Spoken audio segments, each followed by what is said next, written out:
Constructive Voices, the podcast for the construction people, with news, views, and expert interviews. Hi, and welcome to Constructive Voices. I'm Steve Randall, and on this week's episode, we're talking about mental health. October is a focus for mental health in many parts of the world, and we've got a great guest for you from the Lighthouse Construction Industry Charity. He's been talking with Jackie de Burca. I am Bill Hill. I am the Chief Executive of the Lighthouse Construction Industry Charity. Let's just delve into your journey as to how you arrived, because your background. So, Bill, you're doing this amazing work where you are today in the Lighthouse Construction Industry Charity. But going back about 20 years or so into the early part of your career, it didn't hold any clue whatsoever that you'd be doing what you're doing today. I'm fascinated with how people's lives and the path, leads to a certain place. Can you just talk us through your journey, Bill, please? That's really strange, Jackie, because I'm quite fascinated how I ended up here as well, to be fair. I think when you get a chance to reflect on how you got to be where you are just now, you think, how the heck did that happen? And yeah, I mean, I spent my whole life in technology, basically. I trained as an accountant and managed to escape accountancy world. And I was in the world of technology with Hewlett-Packard and Sage PLC and doing country, European and sometimes worldwide roles with them. And then it came to a point where a company I was working for, the latter part, was bought by a big American outfit, and they wanted me to go to the Middle East and run their operations there. And I said to my wife, let's go to the Middle East. And she said, well, you'll be on your own then. And I went, okay. So, and in the background, all through my working life, rugby is my sport. I love rugby. And I had been raising money for the Wooden Spoon, which is a children's charity of rugby. And it was just happenstance that they were looking for a CEO at the time when I was saying, well, maybe I should go do something completely different. And I took on the role of CEO of the Wooden Spoon and met all my rugby heroes over a number of years and used my business acumen to turn it around in the right direction. And then this role came up with the Lighthouse Construction Industry Charity. And my background as well is I was born and brought up on a little island off the west coast of Scotland with only 9 people on it. My dad was the lighthouse keeper. No way. This is a true story. My dad was a lighthouse keeper on the island, and I thought, wait a minute, the planets are just lining up here. And I went along to the interview, wore my dad's cufflinks, my lighthouse cufflinks, and they gave me the job on the merit of my cufflinks, I think. And then here I am now, 10 years in, running this charity, really loving it, and it's just strange how you end up doing what you're doing, I must admit. It really is. Yeah, no, it's quite fascinating. And I think we're going to delve into a lot of obviously what the work you're doing with the charity at the moment. I'm going to jump in with the statistic that was on the newsletter that came through from your team, that I know lots of people are familiar with the statistic, but I'm still in shock when I read it myself. And I'm referring to the fact that every single working day in the UK, 2 construction workers take their own lives. Now, Bill, how does this compare to 2013 when you took your role there? To be honest, Jackie, we have not moved the dials one iota. We did a major research study with the Caledonian University in Glasgow and took the statistics of suicides within our industry right back to 2011, and the dial has not moved. You're still 3 times more likely to see a suicide in our industry than any other industry. And if you're in the ground worker or in the trades, that is nearly 8 times more likely to see a suicide in our industry than any other industry. So it's something that we are all morally obligated to do something about. And to be fair, the industry is now sitting up, it's taking notice, and we're driving some significant programs to try and change these terrible statistics. They are shocking statistics. And on one hand, I guess, should we be happy that, considering so many things that have happened, obviously, including COVID and so on in the world, that they haven't gone up? Is there a little bit of merit in there somewhere, or what do you think, Bill? Well, we're talking fine points here. If you compare the time of the pandemic with all the other industries, all the other industries stayed stable as a percentage of the population employed. But during that period, the number of suicides within our industry actually went up during that period of time. But it's difficult to get. You do not want a suicide statistic that is 2 point something or other. But it definitely it went up over 2 during that period of time as well. So I mean, we did see more issues coming through that pandemic period than other people were experiencing. Now, what I suppose on a very positive note is we can say that within the industry there has been a very significant change over the last few years in terms of, the likes of it's okay to talk about it, that you're not okay. It's a lot more acceptable than it used to be. So the work that's been done in recent years is having some kind of an impact. But at the same time, there's still a lot of challenges, Bill, aren't there, within the industry? Can you sort of shed light on exactly how that is for the sector? Yeah, if we look at the macro picture, then what you've got as an industry, it's got 3.1 million people working in the industry, roughly. 87% of that population are men. Okay, so immediately it's heavily skewed towards the male psyche within the industry. Also, the industry has some fantastic rewards, but it carries huge risk. I mean, every year we lose around about 30 to 40 people with on-site incidents, fatalities, which is not good, but it's come a long way since 1956, when we were losing somewhere around about 200 people in the industry every year with on-site fatalities. Every year we see around about 2,000 accidents that incapacitate an individual to such an extent that they can't actually go back to work in the same role. The industry is number one for occupational cancer cases, and 20% of all recorded time off work is due to stress, anxiety, or depression. And then ultimately, the big statistic is the hard-hitting one, is that every working day we're losing 2 construction workers to suicide. So the industry has got a lot of challenges, and it's not a brilliant advert. And so, to try and bring new people into the industry. So it's something the industry needs to work really hard at to change those dimensions and put some really good welfare and well-being programs and get those dials to change. It's really important. So there was a report, Bill, in 2017, and obviously that highlighted the issues that we're talking about. But of course, since then, we've had the COVID-19 pandemic.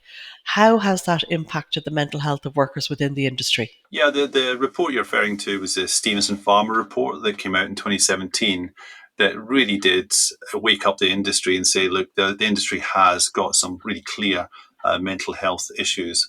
What happened during the COVID period is our helpline phone started ringing off the hook because, I say, go back to that earlier statistic of 53% of the population working as self-employed agency workers or zero-hour contracts. Their income just suddenly stopped because they couldn't work. And at that time as well, it took a little while for the government to come out with their programs of help and support for the self-employed to help them get back on their feet. But then construction went back to work pretty quickly, straight after that as well. So it did come back to work quite quickly. But then that added an extra strain on as well, because you had all these people traveling together to work, working together on sites, etc., and then traveling home, which added increased stress and anxiety, not only to the workers possibly taking the disease home, but also people looking at them and saying, well, what are you doing at work? And you're making this thing worse for everybody else. So that added another huge stress to the situation. But there was some good things came out of COVID, if you can say there were good things. One is that the industry always said it could never do flexible working. And during COVID, guess what? We managed to get flexible working, which was great. And then the second thing that we've been pushing for a long time is raising the hygiene factors on site as well. And because of COVID, the hygiene factors on site really had to take a major step forward. So there's been 2 quite big breakthroughs in the norms working within the construction industry that were really pushed in a very positive way, which in turn adds something that makes it a little bit easier for women to get into the industry as well. Having flexible working and better hygiene factors allows more women in equality, diversity and inclusion to allow that to happen, because the industry is 87% dominated by men. And again, that is not a helpful culture within there, because you're dealing with some really ingrained stigma attached to mental health and talking about it. But if we can get more women into the industry and equalise the diversity of the workforce, then that is by natural processes is going to make it a better place to work in the future, and hopefully attract more young people to come in the future as well. It's great that you've actually highlighted that point, Bill, because it is, yes, of course, women have a different impact on an environment, and with it being so male dominated, of course, it does make it much more challenging to address conversations around mental health. We've just been doing a series about female engineers within the built environment, with the exact sort of same concept in mind, that really we have to encourage more females into all parts of the industry. So that's fantastic. Now, but going back to the lockdowns, which had a severe effect on lots of people through all parts of the communities around the world, those changes, Bill, that happened in the work patterns at that time, do you feel that they've stayed, or is it like some aspects of lockdown that people kind of have almost forgotten about them? Is it a permanent impact for the industry, do you think? Well, I think the accelerations of the welfare and well-being programs are definitely a constant now. That is definitely where a lot of the conversations we're having with the industry, and we're getting met with open arms and open doors to come in and talk to them about our story and what we can do to help them on their journey to build a strong welfare and well-being program for the workforce. So that has certainly stayed within the industry. I do see that we still need to go a longer way to try and really help with that flexible working. And I know in Ireland, they're trying to, and some companies are now trying to work on a 4-day week. And instead of measuring people by the amount of time that they're actually on site, they're actually measuring people on the output that they're actually achieving. So therefore, when you achieve certain aspects of a project to a certain level, your work is done. And that to me is a far better way of working, because it incentivizes the workforce to really work together to get the work done, because they can get the Friday off. And because a lot of people are traveling sometimes long distances or are away from home, getting that Friday back is just magical to get back to your family and friends on a Friday as well. So there's some great things happening within the industry, trying to move some of these things around. But at the end of the day, it's a tough culture to move, and say until we can get an environment where it makes it very easy for people to be flexible, then it's going to be very tough. So one of those things that, you know, yourselves as a charity have done towards this is the launch of the Make It Visible campaign, going back to January of 2023. How does this campaign fit with all the other initiatives within the industry? And why, Bill, do you feel an overarching rather than a company by company approach is required? Well, I think the industry is very poor at collaborating on many aspects of work. Uh, and for me, and certainly one of the things that I advocate, is that there is no intellectual property on welfare and well-being. And it's not a brand thing. It's something. So XY's companies brand of welfare and well-being for their workforce is better than Y. But if you've got 53% of the workforce moving around from project to project to project, you just need to have a really good, strong welfare and well-being program as a base level that everybody can expect when they get to that site. And that's what we're trying to achieve with the Make It Visible campaign. And we can put in a safety net for everybody across the industry that says, here is a baseline of welfare and well-being support that everybody should expect when they go onto every site. Because what happens with companies is that they have maybe an employee assistance program, but it only goes as far as their employees. But if you look at any site, you might be the main contractor on the site, but maybe 60-70% of the people on that site are subcontractors. They're not your people. So your own EAP program might be brilliant, but it's not actually helping everybody on the site. So the whole idea of the Make It Visible program is to equalize that base level, to say that as soon as you walk onto a site, you will absolutely get this base level of support. And so to work on that as an overarching strategy across all companies in the industry and get that in place for me is really, really important. Yeah, that sounds really wonderful, Bill. And a word that you mentioned earlier on during our conversation, it's also very inclusive, which I think is psychologically hugely important, isn't it? Without a doubt, it's just making sure that anybody who walks onto a site, there'll always be a program that they can get help from somewhere.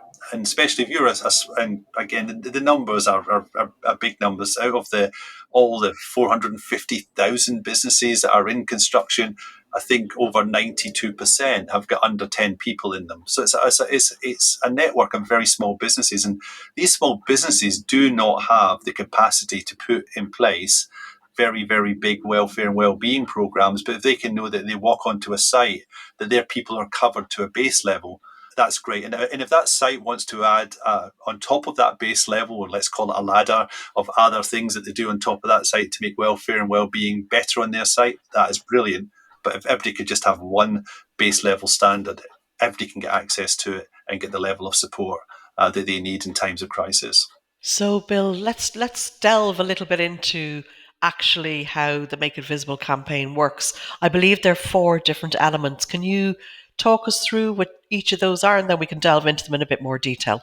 Yeah, so the 4 key elements are reactive strategies, well-being and welfare strategies, proactive welfare and well-being strategies, how to drive culture change within our industry, and measurement are the four key areas.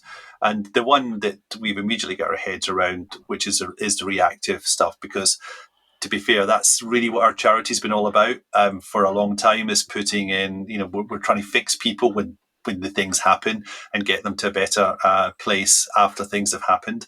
And we've got a whole host of services delivering that, from the helplines through to text back, through to the makeitVisible.info portal that's just been launched, where everybody can get access to the information, advice and guidance that they need, through beacons around the country. So they've got a lot of reactive services here. The next one is proactive services. Like, what do we do to get people so they don't actually get to the position of crisis? How do we help them before they reach that point? And that's down to me as education and training is a main part of that. And some of the things within the industry, like the soft skills training for the black hats, and management has been really quite poor within our industry. A lot of people get promoted to supervisory positions because they are technical experts in their field, not necessarily because they're good people managers. That doesn't mean to say that they can't become good people managers or people do not have some of those skills, but a lot of those skills about being a good people manager can be trained in and educated in, about how to handle people. I mean, I don't know how many, you must have been on a few sites yourself, Jackie, but it's a very shouty type atmosphere. There's a lot of shouting going on, and that's not necessarily a wonderful place to be. If we can get better supervisory and management skills in their soft skills, I think, again, that's going to really improve the culture and help people to de-stress in those situations. And then the culture change thing is what we've talked about a little bit already. How do we move the culture? How do we make this a rewarding and inviting industry for the next generation coming through? Certainly, I do a lot of toolbox talks. I go on site quite a lot. And one of the questions I ask everybody, put your hands up if you've got kids. A lot of hands go up. And then the next question, I say, how many of you are advocating a career in construction for your children? And 99% of the hands go down. So how on earth are we going to get advocacy about bringing more people into the industry if the parents of the people in the industry are not saying this is a great place for the kids to come into? And it doesn't matter how good the schools programs are, etc. But if little Johnny or Jemima goes home to mum and dad and say, I want to be in construction, and they say, no way, it's not going to help us get that skills for the future. And we are desperately short of skilled labour in the sector, around about 50, 60,000 a year skilled labour shortage for the next 4 or 5 years. So Brexit hasn't helped us get the labour into the industry as well. So we're dealing with major problems here. And then the final element being measurement. Well, we're going to do a lot of things, but it's really important we find some way of trying to measure what we're doing, and if the things we're doing is making a profound difference in some sort of way, we can do more of it. And that measurement piece is quite a difficult thing to get in place as well. How do you measure the welfare and well-being of your industry? I mean, yes, we've got high-level indicators like the suicide rates within the industry, but how do we get better granularity of that measurement process as well, down to the programs that we're running? So a lot of work to do within the task force to make some of those things a reality. It's very complicated also a bit at this time, as you've mentioned, of course, Brexit and skills shortage. And then, of course, we also have over the last year and a half or a little bit more, the huge jump in the cost of materials, which I know will be worse in the UK than it even is pretty bad, obviously, in Ireland is obviously very bad as well. All of these come together to make it very challenging for the people who maybe are good people managers within the industry. There's just so much to cope with, I suppose, isn't there? Absolutely, there's a lot of moving parts, and and there's a lot of inefficiencies in here. We know that the productivity within our industry is one of the lowest productive industries that we have. We don't embrace technology as an enabler to help things through. And we've got all the issues about cost materials, and labor rates were going up dramatically as a consequence of a scarcity of labor. Now then, the product prices went up as a consequence of the issues we've had by getting products at the right price.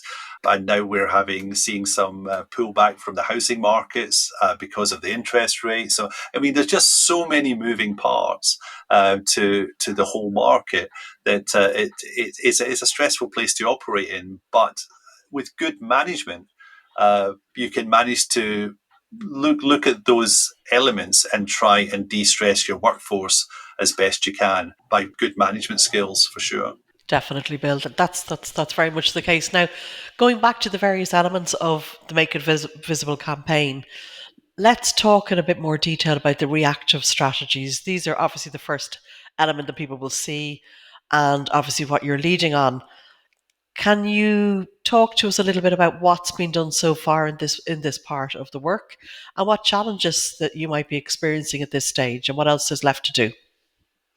Yeah, the reactive strategies are relatively mature in the sense of we've now got, we talked about this baseline, this safety net. We've got a 24/7 helpline that anybody can access in the UK or Ireland. So that's there, and that helpline will give emotional, physical, and back to our old benevolence side, the financial support that people need. We put a lot of food on people's tables, and we're getting over 400 calls every month now into our construction industry helpline with workers' families in crisis, which we're dealing with on a regular basis. Then we've got a text back service as well. So if people are not confident enough to make the telephone call, we've got a text back service so they can talk to us via text. And we've just recently introduced a line now where we can actually cover around about 27 different languages as well. So we know the workforce has got is quite diverse in the languages and cultures already in there. So we're trying to deal with that. Then the big thing we launched was the makeitVisible.info portal, which was launched in May this year, and anybody can access that. It's obviously optimized for the UK and Ireland because the signposting is to places where people can get help. And again, it is built around those three pillars of emotional, physical, and financial support. And the portal is packed full of information, advice, and guidance, plus pathways to get support.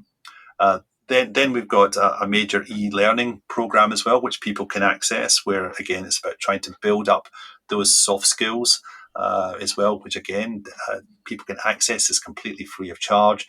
And then the other thing we've got now, which I think is super, is we've built a nationwide network of what we call Lighthouse beacons.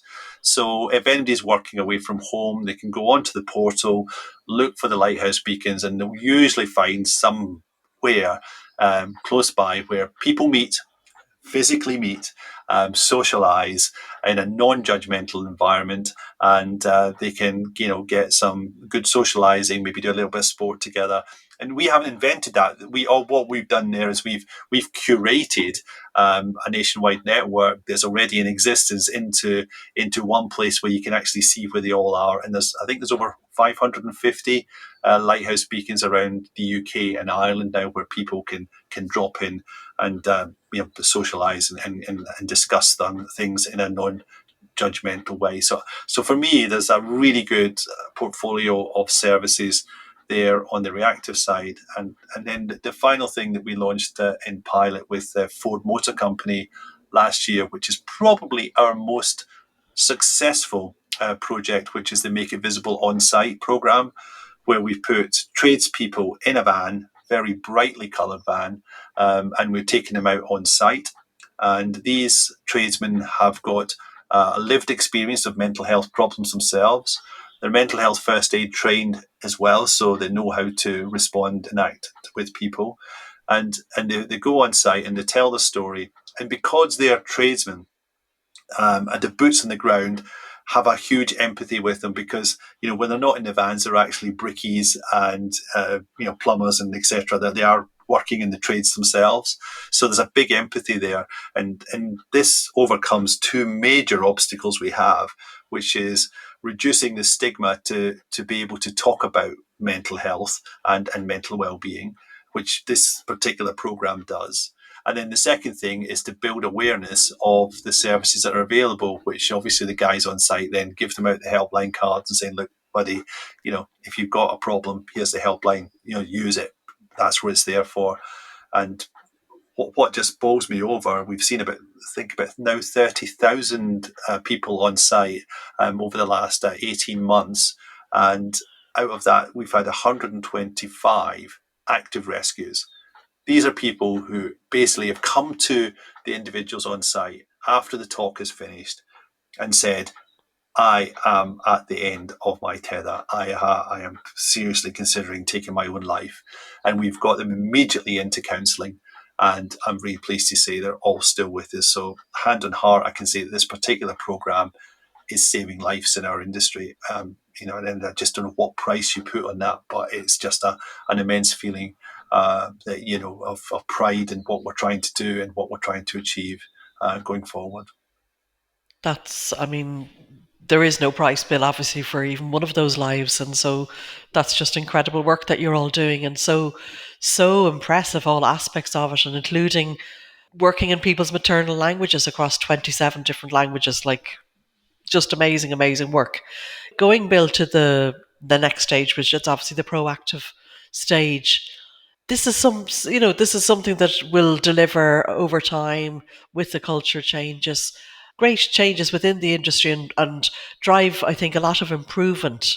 Now, I was particularly interested in some of the research you're doing for part of that initiative, especially around upskilling people in terms of them becoming managers. What is Make It Visible doing to tackle this issue and other areas to address that long-term culture change?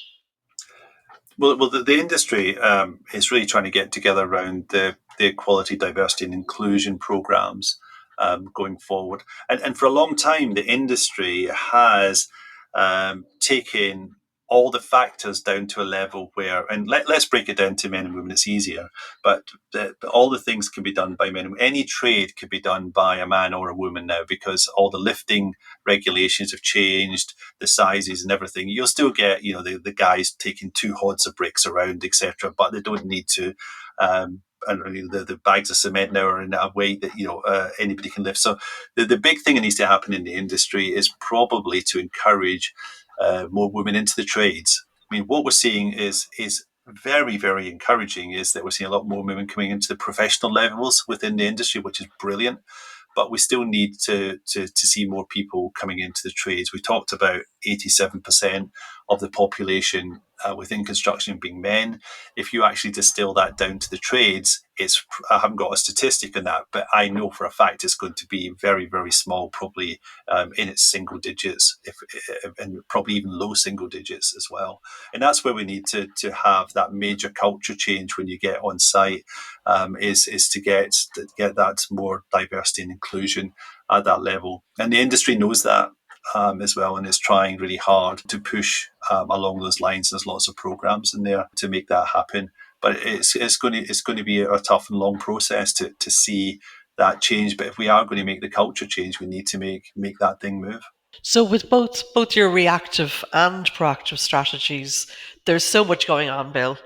Obviously fantastic work that's been done to date, but how will it be possible to evaluate this? What sort of plans have you got in place to measure your results?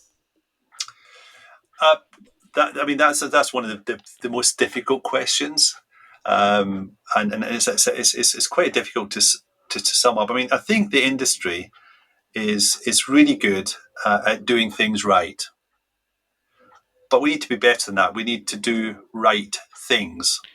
And there's a big difference doing things right and doing right things. And for me, having a mature welfare and well-being program for the industry is a right thing to do. So measurement for me is important. But if something can't be measured, but it's still a right thing to do, we should still get on and do it. Um, and yes, we have got companies that are now questioning, well, how much money are we spending on this welfare and well-being program? Well, again, it's one of the things. If you look after your people, your people will look after your business, and again, that's a right thing to do. So it's going to be very difficult to measure this because some of the elements of it will be very subjective. But one thing we certainly can measure is the suicide rates. We've got to see those suicide rates coming down because suicide is probably the most preventable death of any other thing that happens. If we can get to an individual at a time when they're vulnerable and help them get back, back to a sustainable pathway where everything works out okay for them. So for me, that is one of the key measures. Is we'll still track and monitor the suicides within our industry. It's then how do we then start distilling the other elements of welfare and well-being on site. I mean, you go to an airport now and you see the three little buttons there, happy face, unhappy face, somewhere in the middle. We could have biometric systems going in and out of work to say, how are you going into work and how are you coming back from work, and start looking to see where happy sites, bad sites, happy sites, unhappy sites. So there's things that can be done. But they're always going to be a little bit more subjective when you're working in a very subjective area like welfare and well-being, where it doesn't all happen at work. It is an employer's responsibility to make somebody feel good. No, I don't think so. But is it an employer's duty to make sure when they come to work for them until the time they leave, I'm not going to make you any worse. And if I can, I'm going to try and make you feel a little bit better. That's where we should be at. But you can't take total responsibility for people's outside lives, outside activities, etc. You can't as an employer, you can't do that. But what you can do is to make sure you get a working environment that doesn't make it any worse. And I don't know how we're going to measure that yet. There's a simple answer. Certainly the biometrics might be an interesting idea there, Bill, but what you've said, it's not up to them to cover all aspects of their employees' lives, but when you have a place of work that you enjoy going to and you enjoy your colleagues, and as much as a person can enjoy work, well, that's a massive benefit, isn't it? Oh, without a doubt. Yeah. So listen, just going on from the improvements we've seen in terms of since COVID, and realizations, and more acceptance of it's okay not to be okay and so on.